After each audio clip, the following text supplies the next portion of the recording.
ceux d'entre vous intéressés par le YouTube horreur américain, vous avez certainement dû remarquer une mode qui a fait une certaine résurgence depuis environ 1 an, 6 mois. Je parle de la fascination collective pour les Lost Media, notamment avec des chaînes comme Blame It on George, qui a récemment fait une super vidéo sur le Lost Media Iceberg, que je vous conseille énormément. Les Lost Media, ou médias perdus, sont des enregistrements vidéo, audio, de films, d'émissions, de jeux vidéo, de textes, etc., etc., quelconque pièce culturelle qui a pu être enregistrée et qui mystérieusement au cours du temps a disparu, devenant complètement invalide au public. On sait que ceux-ci ont existé, parfois qu'ils ont pu être diffusés, voire même parfois on sait exactement là où ils sont stockés. Mais ce qui pêche avec les Lost Media, c'est leur invalidité au public, ou du moins leur invalidité au public prolongée. Parce qu'il existe 3 types de Lost Media.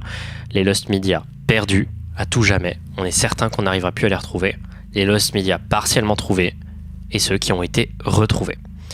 Comment ils ont été retrouvés? Probablement grâce au Lost Media Wiki. Le Lost Media Wiki, c'est un des trucs qui me fascine le plus depuis environ 1 ou 2 ans. C'est un wiki très actif qui a été créé par un certain Dykate, qui regroupe une communauté très active de gens passionnés par ces œuvres qui ont tout simplement disparu et qui n'existent presque plus que dans les mémoires des gens. Ils recensent toutes ces potentielles pièces culturelles qui ont été perdues et ensemble ils essayent de les retrouver avec des efforts de recherche parfois qui sont monstrueux et juste disproportionnés juste pour ce que ça peut représenter. Que ça aille du petit court-métrage d'animation qui a terrifié quelqu'un étant petit et qu'il n'arrive plus à retrouver, allant jusqu'à des suicides en live qui ont été enregistrés mais dont l'enregistrement a été confisqué par la police. Bienvenue dans l'univers des Lost Media, un univers où le mystère et le glauque se côtoient très régulièrement. Laissez-moi donc vous en présenter 7, tous très différents les uns des autres, mais particulièrement glauques et importants pour le genre du Lost Media. Si ce sujet de vidéo vous plaît, vous pouvez me le dire en commentaire.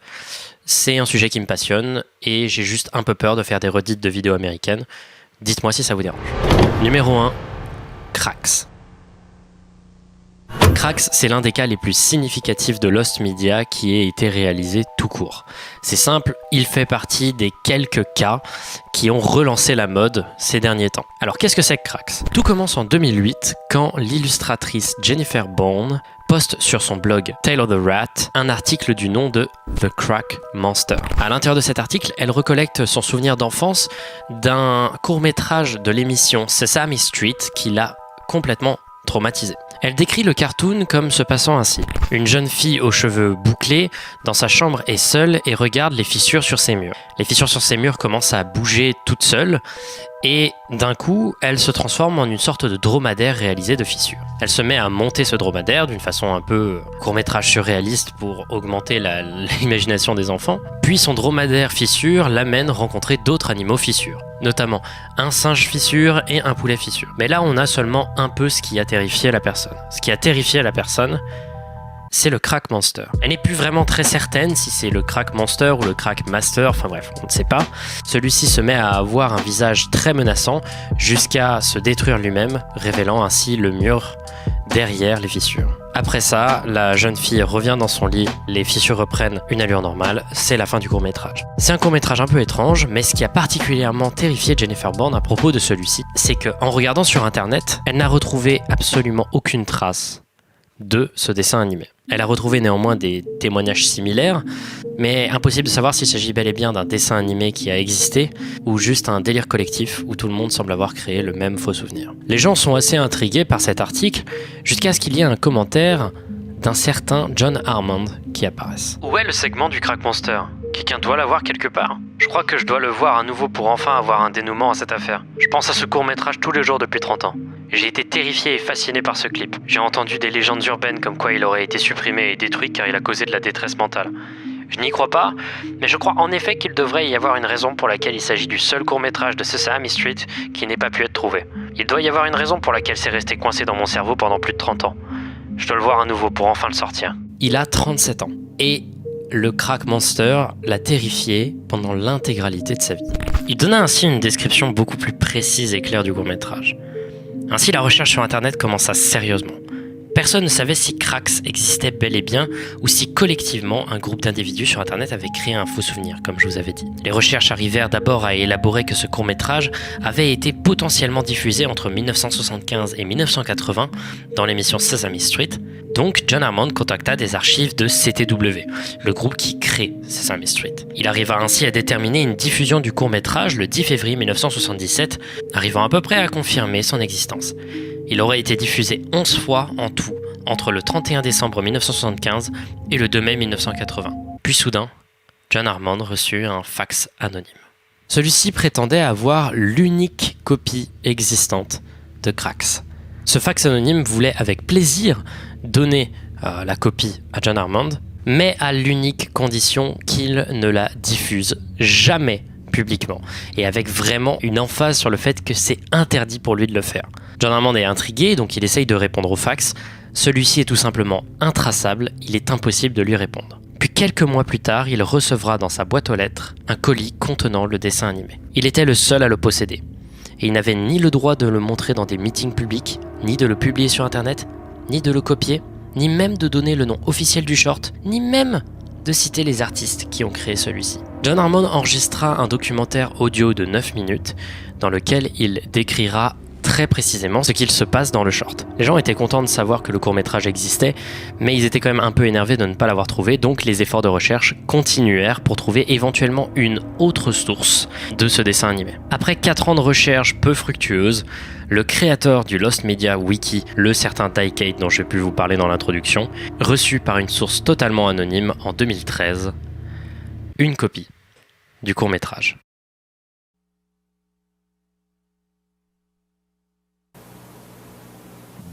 While laying in her bed, the cracks overhead more and more looked like a camel. Today's a rainy day and I can't go out and play. Would you take me for a ride, camel? Said the camel crack, climb upon my back. C'était la fin de plusieurs années d'angoisse pour beaucoup de personnes sur Internet. In corner found a giant crack. Who are you, they said. The crack just growled instead and made himself look very big and mean. He said, I am Crack Master. Les créateurs du short restent encore aujourd'hui un mystère et les recherches sont toujours en cours pour savoir qui c'était.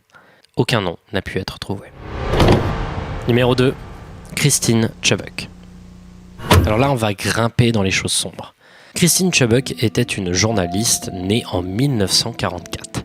Elle travaillait pour la chaîne de télé locale WXLT TV dans les années 70. Elle commença comme simple reporter avant de devenir tout simplement présentatrice de sa propre émission du matin, le Suncoast Digest. Elle était connue pour détester ce qu'elle appelait le Blood and Guts Reporting, une manière d'écrire un reportage porté sur la violence gratuite et inutile. Littéralement le reportage sang et entrailles, c'est assez particulier. Mais ce qui semblait être une journaliste parfaitement saine et en parfaite santé, cachait en réalité un lourd problème de santé mentale. Elle se battait contre la dépression depuis un très long moment. Elle semblait également tourner beaucoup autour de l'idée de la mort et du suicide, proposant de faire un reportage sur le suicide. Elle avait fait des recherches pour ce reportage où elle avait notamment demandé à un shérif quel type de pistolet utiliser pour se suicider. Elle avait dit à certains de ses collègues notamment que ce serait fou de se tirer une balle en direct, ce qui à l'époque était une première. Malheureusement, tous ces red flags sont restés ignorés et ils auraient mieux fait d'être pris en compte. Le 15 juillet 1974, le journal commença normalement. Elle raconte des news, elle a l'air étonnamment plus enthousiaste que d'habitude, quand soudain, au milieu de la 4e nouvelle, la bobine de la caméra se met à sauter. À ce moment-là, Christine hausse les épaules, elle se met à regarder droit à la caméra et elle dit: pour rester fidèle à la politique de Channel 40 qui consiste à vous informer de toute dernière violence en vive couleur, vous allez assister à une première. Une tentative de suicide. Elle porte ainsi un pistolet à sa tête et tire avant qu'un fondu en noir arrête la diffusion. La police fut appelée, Christine Chubbuck fut amenée à un hôpital et fut déclarée morte le lendemain. Il s'agit d'une véritable tragédie et si j'ai bien compris, le premier cas de suicide en direct de l'histoire de la télévision. Mais du coup, la vidéo de son suicide a été diffusée à de nombreux foyers. D'ailleurs, certains ont cru que c'était une blague glauque et ont été nombreux à appeler la police par la suite. Malheureusement, c'était pas une blague. Ça a été d'ailleurs un traumatisme pour de nombreuses personnes, et il y a eu quelques suivis psychologiques qui ont été nécessaires après. Mais après, nous étions en 1974. Il est quasiment impossible que quelqu'un ait enregistré cette tentative. Il n'y avait pas encore eu la démocratisation des supports vidéo pour la famille. Encore moins des supports de capture de chaînes de télévision. Et il est encore moins probable que quelqu'un l'ait fait avec une petite émission de news sur une chaîne de télé locale. Néanmoins, l'enregistrement de la chaîne a été mis en les mains des autorités. Et fut quelque temps après donné à la famille Chubbuck, qui plus tard détruira la cassette. Néanmoins, une autre copie appartient actuellement à Molly Nelson, la veuve de l'ancien directeur de la chaîne WXLT TV. Il y a des rumeurs selon lesquelles une troisième copie existerait et qu'elle serait dans des archives, mais rien n'est certain et il est même tout à fait probable que ce ne soit qu'une rumeur. Il y a eu de nombreux fakes vis-à-vis de cette affaire, de nombreuses fausses reproductions. Il y a également eu des reproductions plus ou moins crédibles d'ailleurs, mais encore aujourd'hui, cette vidéo est complètement perdue et inaccessible au public. Numéro 3, Heartbeat in the Brain. La trépanation est une pratique médicale qui consiste à trouer la boîte crânienne de quelqu'un. C'est un traitement qui aujourd'hui n'est plus très utilisé, c'est utilisé éventuellement dans certains cas de cancer, mais il existe néanmoins une communauté assez active de gens pour l'autotrépanation. Le fait de se faire soi-même ce trou dans la boîte crânienne. La trépanation se base encore aujourd'hui sur des arguments plutôt scientifiques, même s'il reste une bonne dose d'arguments pas très rigoureux et plutôt pseudo-scientifiques. Mais un truc est certain, il ne faut pas pratiquer la trépanation tout seul, sans la supervision d'un médecin. Par exemple, Joey Mellen, un homme particulièrement pour l'autotrépanation, qui en vendait les bénéfices dans ses livres, fut envoyé à l'hôpital après sa deuxième tentative, où il sera violemment réprimandé, avant d'être envoyé pour une réévaluation psychiatrique, avant de retourner chez lui et de refaire encore une tentative. Sa femme, Amanda Fielding, était à peu près autant barrée que lui, et donc dans un commun accord, elle se décida à se faire une autotrépanation, tandis que son mari la filmait, dans l'objectif de réaliser un documentaire. Le documentaire en question, appelé Heartbeat in the Brain, est littéralement une série d'extraits de Amanda Fielding qui se fait un trou dans la tête avec une fraise dentaire, une perceuse pour dentiste quoi. Le tout associé à des scènes de Amanda Fielding observant les mouvements de son pigeon de compagnie. Ce documentaire, sorti en 1970, fut pour la première fois diffusé en public en 1978 dans une exposition à New York. La diffusion de ce documentaire est assez controversée parce que l'on sait qu'au moins plus d'une personne est tombée dans les pommes avant la fin de celui-ci. Il a énormément choqué l'audience et donc peu d'expositions voulaient à nouveau le diffuser. À ce moment-là, Heartbeat in the Brain disparaît. Beaucoup pensaient que le documentaire était complètement perdu, il y avait des efforts pour essayer de le retrouver, mais néanmoins, personne ne semblait arriver à le retrouver. Jusqu'à ce qu'en 1998, dans le documentaire A Hole in the Head qui parle donc des gens pour l'autotrépanation, des extraits de Heartbeat in the Brain soient diffusés. Cela voudrait dire donc qu'une copie existerait quelque part. Mais personne ne sait quelle était véritablement la source, jusqu'à ce qu'en 2011, il soit à nouveau diffusé dans une exposition, et pas n'importe où, à l'Institut des Arts Contemporains de Londres. Mais encore aujourd'hui, personne n'a diffusé publiquement ce film. Aucune copie intégrale existe pour le public. Pour tout le reste du monde, ce documentaire demeure perdu, probablement dans les mains d'Amanda Fielding et Joey Mellen. Numéro 4, Jeff the Killer, la photo originale. Alors celui-là, je le trouve incroyable. Personne ne sait d'où vient l'image de Jeff the Killer. Je parle de celle-ci. Pour ceux qui ne le savent pas, Jeff the Killer est vraiment l'une des creepypastas les plus connues d'internet, une des histoires d'horreur les plus célèbres, tout en restant une des moins bien décrites au passage. Le personnage de Jeff the Killer avait été créé par le youtubeur Cesser en 2008, avant qu'en 2011, l'histoire naze que l'on connaît tous soit créée. Mais voilà, cette image a toujours été associée à Jeff the Killer. Cesser s'était d'ailleurs basé sur cette image pour réaliser la creepypasta. Il n'avait pas créé la creepypasta après avoir créé l'image. Quand beaucoup de gens ont commencé à voir cette image, des efforts de recherche ont été réalisés. D'où vient cette photo ? D'abord, un utilisateur du nom de Killer Jeff avait posté la photo sur Newgrounds en disant être la personne sur la photo. Ce petit post de rien du tout prédatait l'histoire de Cesser. On pense qu'il s'est inspiré de ce petit post. Mais, dans une vidéo japonaise sur YouTube en 2007, l'image apparaît brièvement.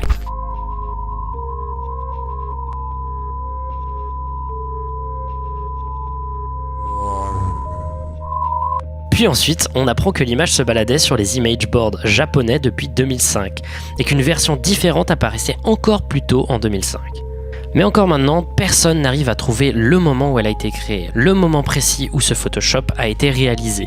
Et de plus, il y a une autre recherche qui est réalisée, celle de l'image avant le Photoshop. On ne sait pas si l'image déjà photoshopée a été postée sur internet ou s'il existe une version non éditée. Une théorie dirait que l'image non modifiée serait cette photo de mauvaise qualité d'une fille surnommée Katie Robinson, qui apparemment se serait suicidée après avoir été moquée sur 4chan pour son surpoids. Déjà, l'histoire du suicide est juste une rumeur, aucune preuve n'a été donnée. Ensuite, le nom Katie Robinson n'a jamais été confirmé comme juste, et apparemment l'existence de la photo sur internet n'irait pas aussi loin que les plus vieilles trouvailles de la photo de Jeff the Killer. Vous imaginez que j'ai du mal à y croire. Une autre théorie dirait qu'il s'agirait d'une photo d'une cam girl qui réalisait beaucoup de lives sur Steadicam et qui était particulièrement détestée par 4chan. La photo aurait été lentement photoshopée de plus en plus dans un thread de 4chan datant de 2005 et les images trouvables sur internet viendraient de là. Une théorie dirait également que la fille actuellement présente sur la photo que vous voyez serait la personne à l'origine de la photo originale non éditée de Jeff the Killer. Rien de tout ça n'a pu être prouvé et encore aujourd'hui, l'origine de cette photo mythique reste perdue dans internet. Et peut-être qu'elle s'y cache quelque part. Numéro 5, Noah's Ark. En 1928, le film Noah's Ark, ou l'Arche de Noé, sort dans les cinémas. Il s'agit d'un des premiers films parlants, même si en réalité on peut parler de films semi-parlants, étant donné que ça inclut aussi bien des phases avec beaucoup de musique et quelques scènes de dialogue. Il s'agissait d'un des films les plus chers de l'histoire du cinéma à sa sortie. On peut s'attendre à ce que rien de particulièrement glauque soit lié à ce film. Mais en réalité, il s'agit d'une des productions les plus controversées du début de l'histoire du cinéma, notamment à cause d'une scène. Une scène d'inondation. La légende dirait que les figurants et acteurs sur scène n'avaient pas été prévenus que l'eau allait couler. Ce que vous voyez sont des gens véritablement en train de se battre pour rester en vie. 3 personnes mourront durant le tournage de cette scène, et de nombreux furent blessés.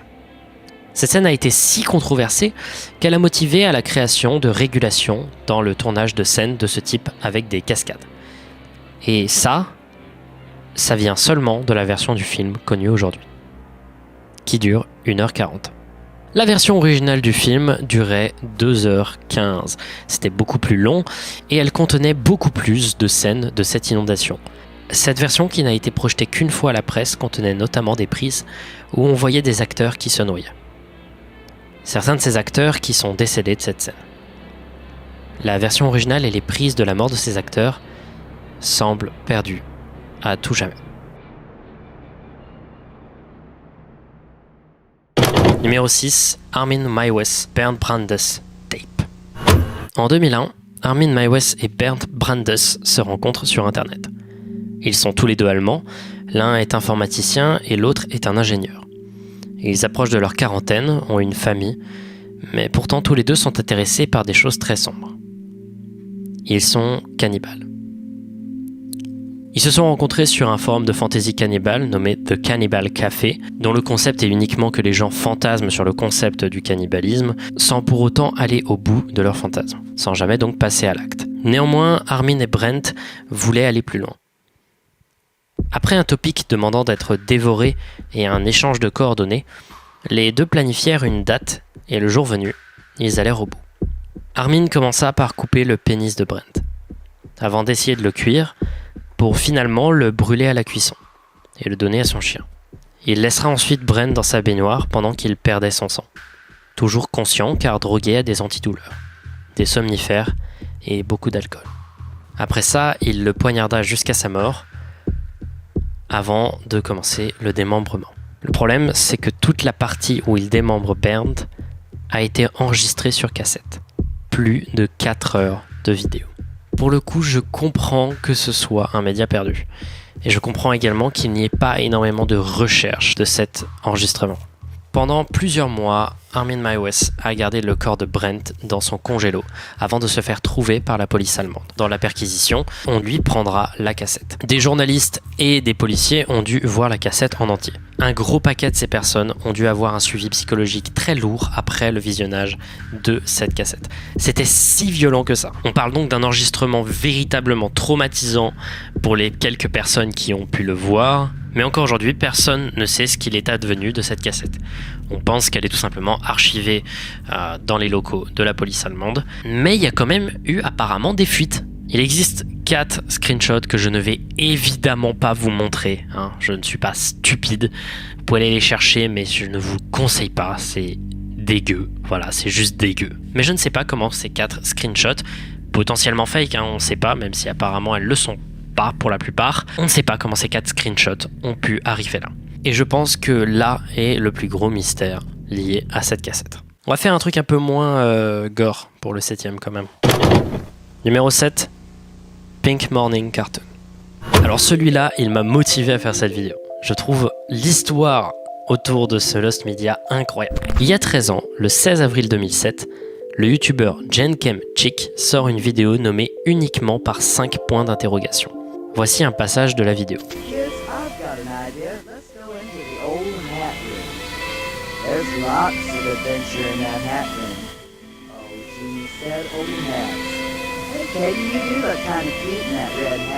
Si vous avez trouvé ça creepy, vous n'êtes vraiment pas le seul. On dirait du Jack Stauber en beaucoup plus déformé et beaucoup plus amateur. L'animation saccadée, l'histoire bizarre, la modélisation datée, tout porte à la fascination. 2 ans après le post de cette vidéo, 2 autres vidéos sont postées sur la chaîne de Jenkem Chick. La première est nommée Pink Morning Cartoon. Elle contenait une version plus longue de la première vidéo et d'une meilleure qualité.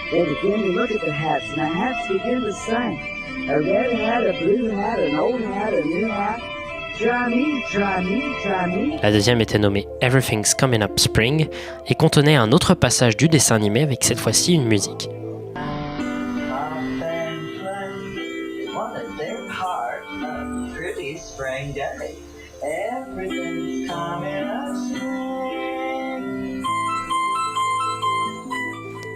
Le tout est plutôt creepy. Plus de 11 ans après, quelqu'un a réalisé un topic sur Reddit en partageant cette étrange trouvaille dans le désir unique de savoir si c'était un véritable dessin animé ou juste un creepypasta bait. Les gens étant complètement fascinés par l'esthétique de ces clips, ils se décidèrent d'essayer de trouver d'autres passages de cet obscur dessin animé. Beaucoup pensaient qu'il s'agissait d'un fake, dû au manque de contexte derrière ces clips. Jusqu'à ce que quelques personnes expliquent qu'ils se souvenaient d'avoir vu un dessin animé très très similaire, notamment sur des networks de chaînes de télévision américaines catholiques. Des chaînes non câblées, pour la plupart du temps locales, avec des diffusions très amateurs et parfois réalisés par des bénévoles, notamment pour ce qui concerne les programmes pour les enfants. Tout cela aurait été réalisé au balbutiement de la création 3D par ordinateur, soit dans les années 90. La recherche arriva à déterminer que la chaîne qui aurait diffusé Pink Morning Cartoon serait la maintenant fermée chaîne WCGT WING. Pink Morning Cartoon aurait été réalisé par une certaine Ella Flowers. Cela aurait été confirmé après que quelqu'un ait filmé une vidéo des crédits de la VHS de Jenkem Chick, où à la toute fin, avant que la cassette rip vers un autre enregistrement, on pouvait voir le nom de Ella Flowers brièvement. Ainsi, ils réussirent à déterminer qui était la créatrice. Il ne manquait plus que de lui demander des épisodes, mais elle était morte. Et ce, depuis seulement quelques années. Ils étaient à ça d'avoir la réponse. La fille de Ella Flowers, Angela Francis, a répondu à des mails des chercheurs dans lesquels on lui posait des questions sur cet étrange dessin animé. Elle expliqua que sa mère avait en effet créé le dessin animé, seule, entièrement sur un ordinateur de l'époque, entre 1998 et 2006. Elle a des souvenirs très positifs de la création de ce dessin animé. Elle se souvient être avec sa mère pendant qu'elle réalisait ce petit dessin animé, tandis qu'elle était émerveillée par ce que ça représentait. L'émission s'appelait en réalité TV8 Kids Fun Festival.